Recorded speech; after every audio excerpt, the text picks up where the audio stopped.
This video is sponsored by Likewise. Ah, Turbo. Remember Turbo? Did you watch this movie from October 2013? You probably didn't watch this movie. I remember the adverts, but just never really got into it. Huh. I wonder why. This is probably the worst of all the DreamWorks films for just being so flat. It's a snail that goes fast, and that's as deep as it'll get. So of course we're lighting it up for our terrible series today.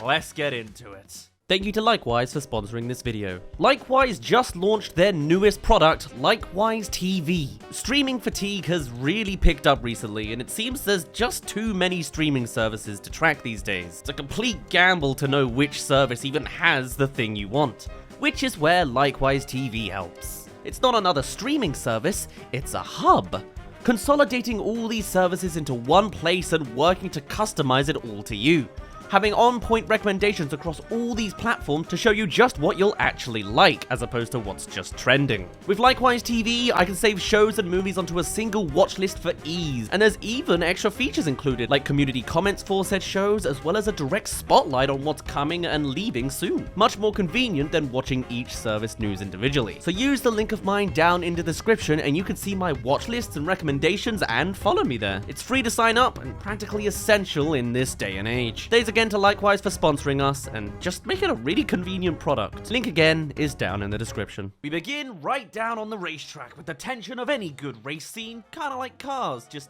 7 years later. Oh wait, was this hopping on the coattails of Cars 2?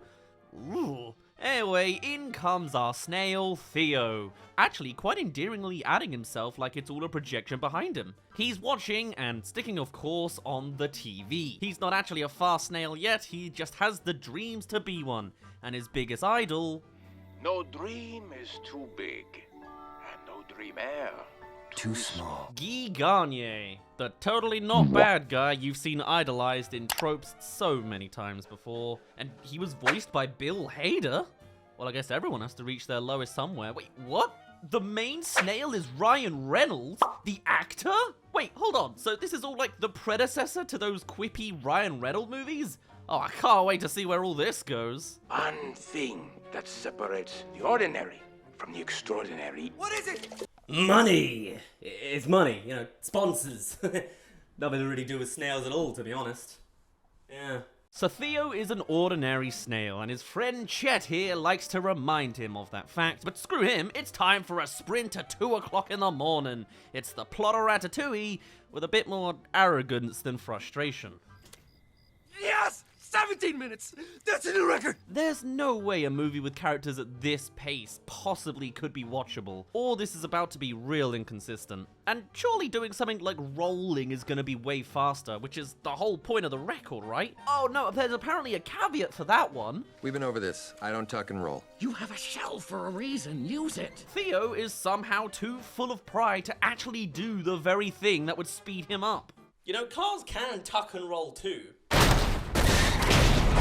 So now it's the next day. Let's see an ordinary day. Theo joins the slow haul over to the morning meeting as everyone eyes up the tomatoes of the day. And Theo's role is to handle all the overripe slush. Cue the montage of Squish. That I could admittedly see myself enjoying as a kid a little, though it's not hilarious. Theo then sets himself off in a race against a ripe tomato before losing to it and becoming a laughingstock. Truly a tragedy of a character who's been born with limitations. I wonder what nuanced messaging this movie plans to provide to its kids in the audience. Chet is back again to talk some sense into Theo to drop all this racing malarkey, as it's naturally just gonna make him look like a fool. You know, maybe growing up is becoming a bit of a Chet. How depressing.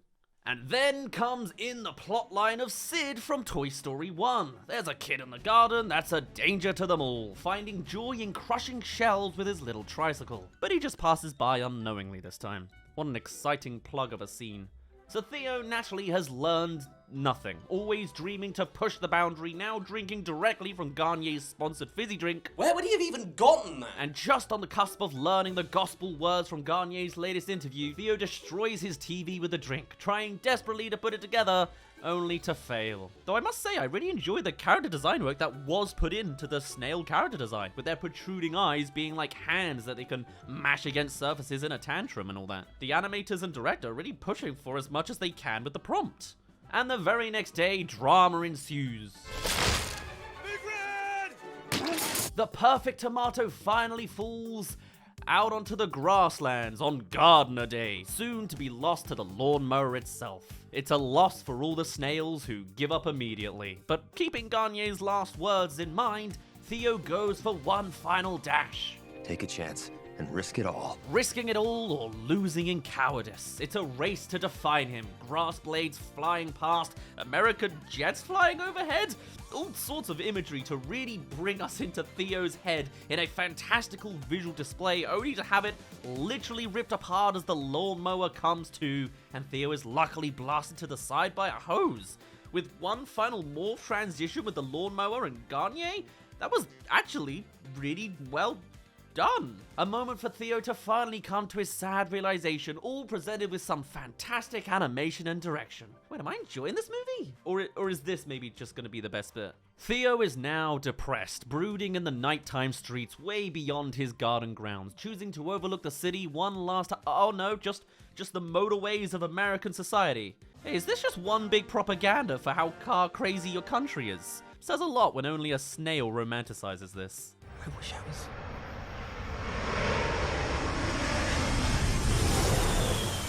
And it's at this point that understandably Theo goes into a swearing rage, or so I would presume.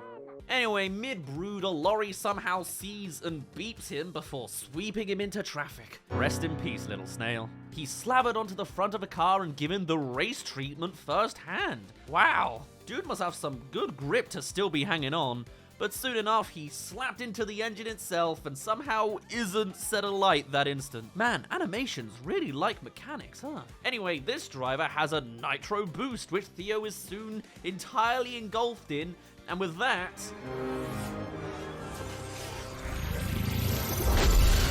the very molecular structure of his being is changed, and his red blood cells turn into spinning wheels?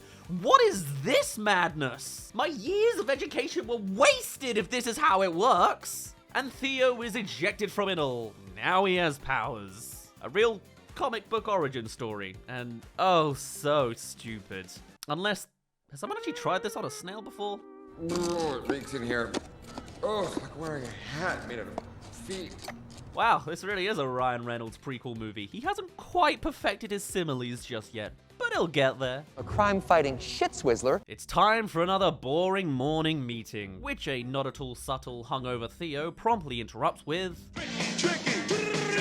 That's copyrighted. I can't play anymore. Nature is a marvelous thing, and somehow still not coming to terms with what's happening, despite a whole other scene with headlight powers. How high were the writers when conceptualizing this? Eventually, Theo comes to realize himself once speeding away in bursts from totally not Sid. Huh?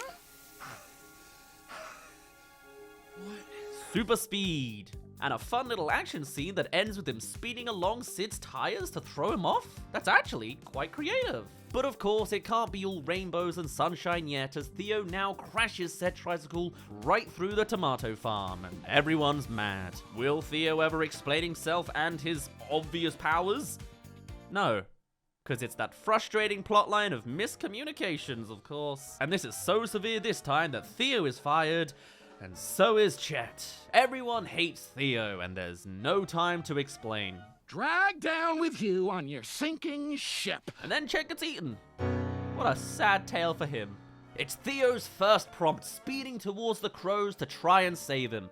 Oh wait, it's 3 crows now. We need that overkill for some stakes. And Theo does so by jumping in Chet's place last minute and doing his speedy thing, I guess. And Chet's freaking out. Time for the real plot to settle in, as they're both kidnapped by this taco guy. Where is this going? And taking us to a new location, the Starlight Plaza? where they're putting on a snail race. Isn't this like exactly Theo's kind of vibe? You'd think he'd be ecstatic to see other people thinking like him, but no, not really. He similarly dislikes them too. What an awful protagonist. So of course, Theo storms the competition with his powers, ready for humans to see and all. Of course, Chet, being the grounded friend, is taking every step along the way to continue to push Theo down at every turn, even though he does have the powers to support his dreams now. Is this a normal, nuanced take? Is this a good character or not? And Taco Guy now wants to push this speedy snail for their own taco merchandising. Another one of his schemes he brings to his brother. The parallels between these two and these two are pretty heavy-handed, and understandably, it's a weird argument to push for racing snails as a business. Where is this plot going? Welcome to Halfway. Here's your reminder to subscribe, or hey, give us more terrible suggestions on our now public Discord server. But with them asleep, it's time to see the rest of the gang. This is also a star-studded cast? You got Snoop Dogg in there, you got Maya Rudolph as Bert, Ben Schwartz back in the day, and Samuel L. Jackson up front and center?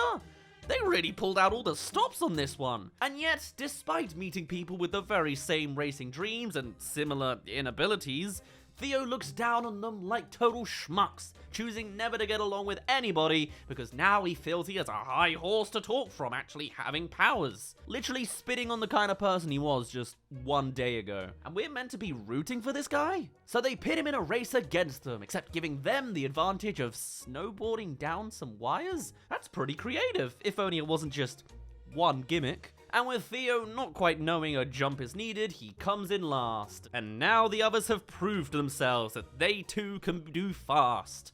Now Theo respects them. That sounds like a healthy relationship to me. Taco Guy, of course, has started his mission of snail marketing.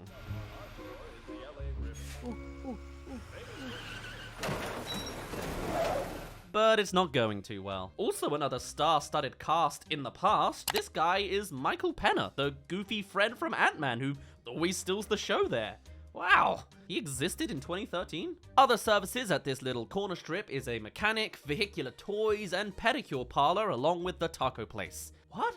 And the old lady is voiced by Ken Jeong? What is this movie? This is a rundown little junction of local businesses, presumably shot down by the wider corporate world, but of course any commentary on supporting small businesses isn't really on the agenda of this movie. Just fast snail. It's a slow day for them overall. She's a cutie. Ow! Women. What? And eventually they come up with a bright idea to satisfying both of their dreams by signing up for the Indy 500, the big racing competition, of course. The grounded brother is, of course, against it as it's a $20,000 entry fee for a snail.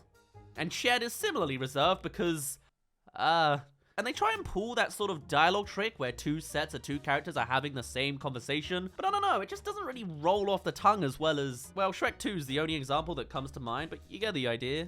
Really don't want to be I at least really like the loose handheld camera for this scene. I like the energy of it. So Taco Guy the next day pitches it to the rest of the merchants, and that $20,000 is needed. And no one agrees, even though they do literally have a super-powered snail. But for marketing business, yeah, I can see why it wouldn't really come together. But come on! Super-powered snail! The other snails then roll in some audience, hijacking a tour bus? Appearance in such movies as Next up is the Starlight Plaza. Stop it! I can only get whiplash so many times from the same damn movie. Before breaking it down on site for passengers to become customers. What a wild film premise. Do they do this regularly, or is this the first time? Either way, it's wild. And for once, everybody has a good business day, and the super snail was seen. Don't go crazy on me. We had a good day.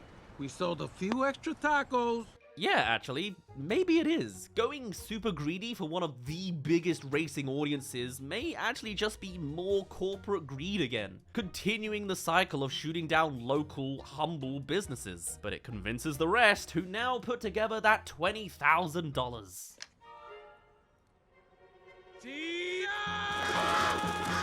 Wait, but, huh? So they took the taco money, but I thought all the friends paid, or did they just rob the guy and call it a good deed?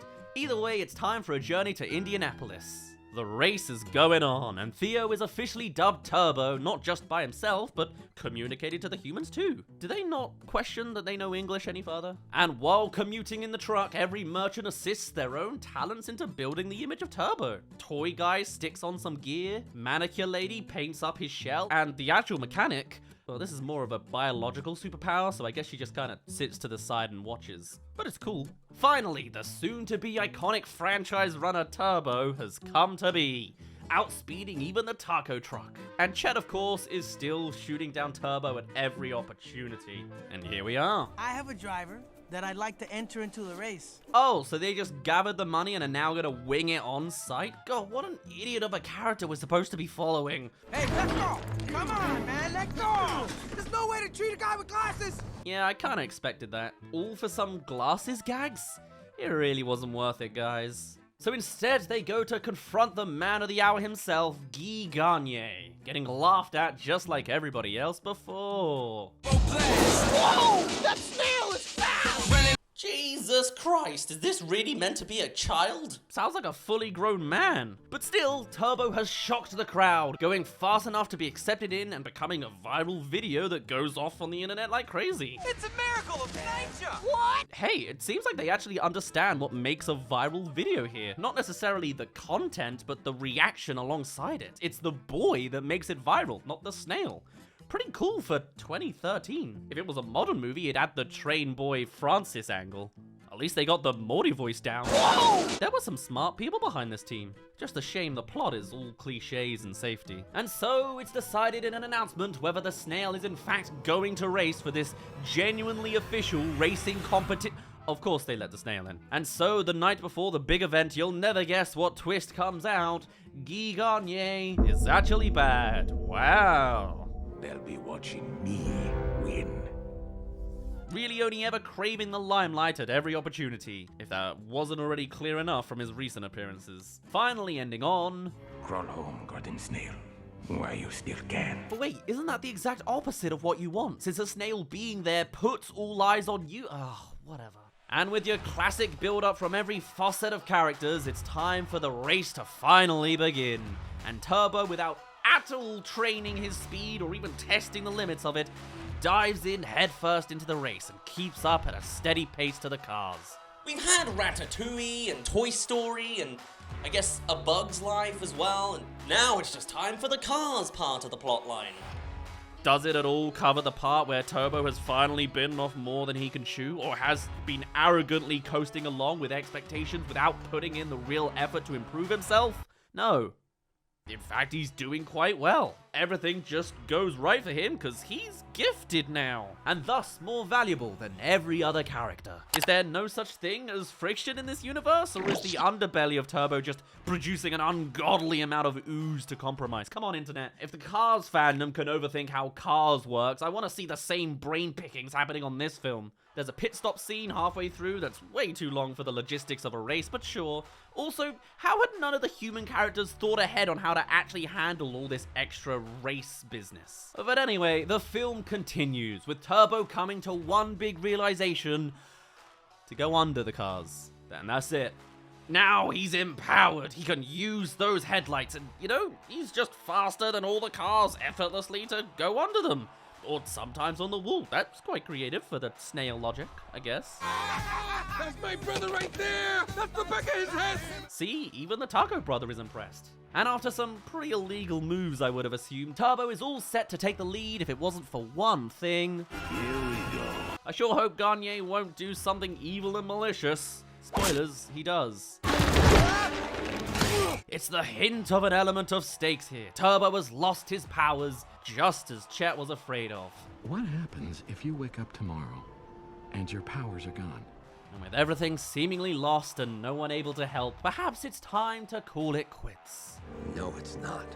Never mind, if there's one thing Turbo does have, it's unfaltering arrogance. Some could call it determination, but let's be honest here. He goes for one last mad dash, bringing about that imagery of tomatoes and grade blasts and lawnmower before running behind Garnier one final time. Everything he's learned up to now coming to a head.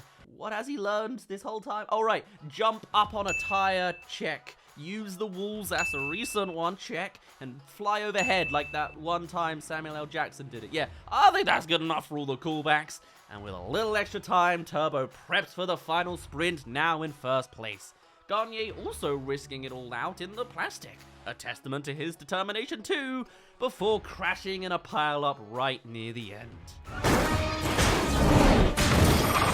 Disaster on the tracks and the maximum drama. I actually don't mind this. But it's time for the real race here. The last of Turbo's power has faded, and he's exactly the same distance as that one 17-minute sprint from the last time. Nice. And at the same time, Garnier has the same cruel needing to drag his car with him too. Kind of a cool, scaled-down version of events. I like it. Wait, are those the same three crows from earlier? They seriously tailed all the way to Indianapolis for this? They're more ravenous than the seagulls in Brighton. And of course, Garnier is trying to sabotage too, leading to Turbo sometimes jumping to the side at a way faster rate than forwards. Turbo, what are you doing? If you have the ability to leap sideways, why don't you just do it like Zelda speedruns and just keep doing that over and over again? God, for a racer, you sure are slow with your rules. But he takes on at least one piece of pride. Tuck and roll! Finally making that final distance that wins him the race. Does it bring everyone the answers of their dreams in a very rushed and sudden manner?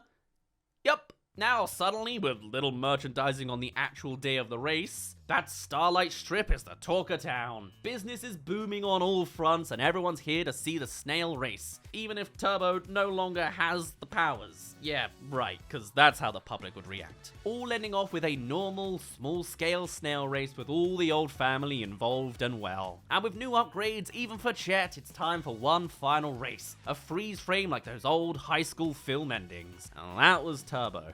Was it god-awful? No.